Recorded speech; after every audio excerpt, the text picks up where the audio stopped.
my work with biomolecules during my doctoral research, like proteins and polysaccharides, led to a deeper understanding of how little or fine structural features of these molecules can manifest into complex behaviors.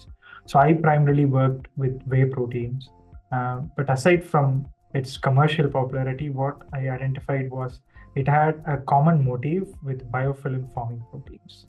And that's where my interest in biofilm came about, and how seemingly completely different molecules can have very common behaviors.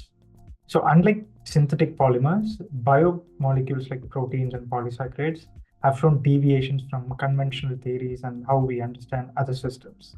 So my work intends to kind of declutter some of these aspects and identify key structural motifs and how these structural motifs kind of manifest into complex behaviors that we know, that we see in biofilms, and that how they develop into antimicrobial resistance, for example. So my work addresses the fundamental aspects of this molecular understanding. So the main molecule that I worked during my PhD is the whey protein beta-lactoglobulin.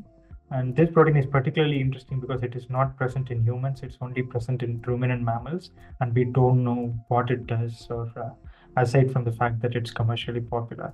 So what I identified during my research was this protein showed a behavior that's called monomer dimer equilibrium. So it exists as a single molecule or a double molecule, depending on the conditions. And the properties of this single or double molecule is completely different. And fascinatingly, what I found out was the bacterial protein BSLA, which is present in Bacillus subtilis, the bacteria. It's quite well known in the biofilm community, also shows this behavior.